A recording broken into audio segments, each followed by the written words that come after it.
Þá það annar hlutinn af öðrum kaflanum úr bókinni Eðlisfræði 1, en þessi kafli fjallar hljóð. Það mismunandi tónar sem koma frá mismunandi hljóðgjöfum, allt eftir því hvaða tíðni þeir gefa. Það að segja hversu hratt þeir titra.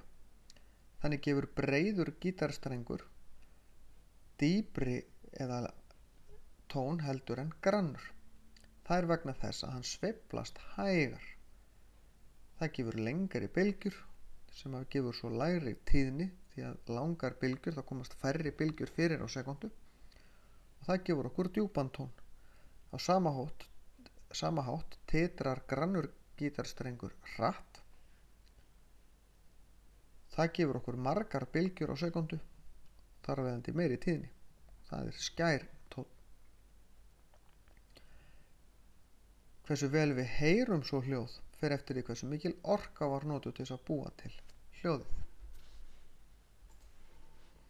Dopplerhrif þegar við heyrum hljóð betur þegar hljóðgjafinn að nálgast okkur, frekar en þegar hann að fjarlægast okkur. Sama á við ef við erum að nálgast hljóðgjafa, þá heyrum við hljóðið betur heldur en ef við erum að fara í burtu. Þetta vegna þess að við skoðum til dæmis þennan slökkviliðsbíl hérna. Þegar hann komið áttina að okkur, þá þjappar hann hljóðbylgjunum saman og magnar þær upp. En á sama hátt fyrir aftan hann, þá dreifur hann hljóðbylgjurnar í sundur og þær dreifist meir úr þeim, verður einhvern veginn minna úr þeim. Í hljóðfærum eins og þessu ukulele hérna, þá gegna mismunandi hlutar mismunandi hlutverki. Hljómbotninn það sem að kassin hérna, hann magnar upp hljóðið og gefur svolítið skemmtilegan hljóm.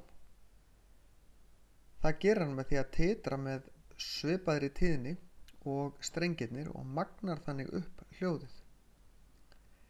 En svo til eitthvað sem þetta yfirtónar og grunntónar og samspil þeirra á milli sem hefur áhrif á hvaða hljóm hljóðfærir gefur.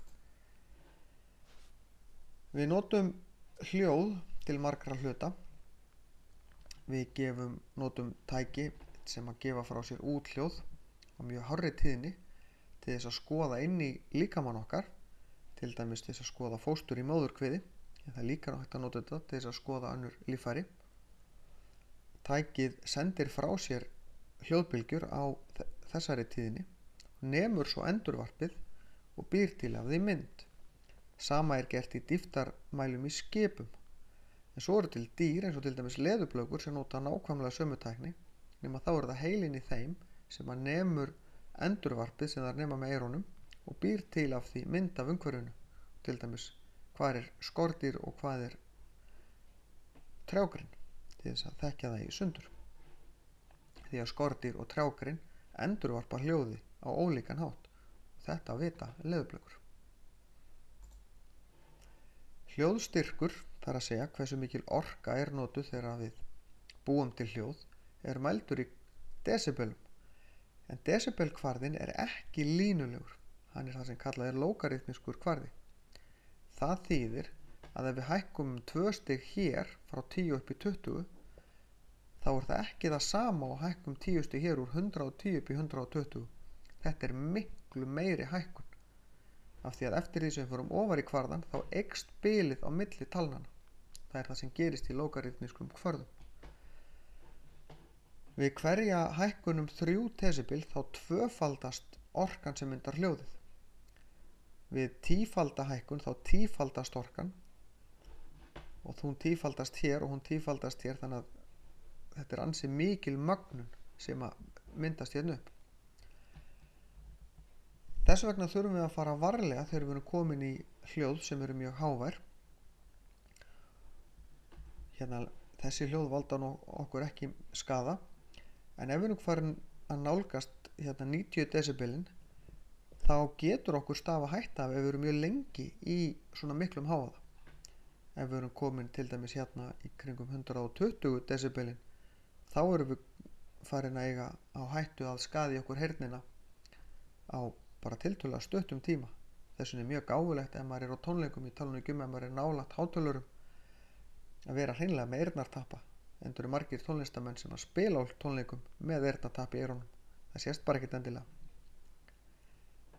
Við þurfum að passa okkur hér, þetta er miklu lúmskara. Við finnum þegar við erum á þessu svæði hér að þetta er hátt og þetta er að meiða í eyrun.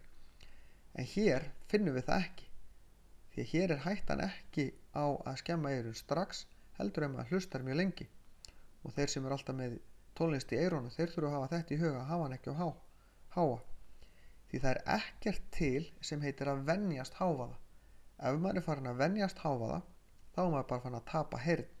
Því að það sem gerist í miklum og hávaða sem er mjög lengi, að þá stífna bifhárin í kuðungnum í innra eyranu upp og þau geta brotnað.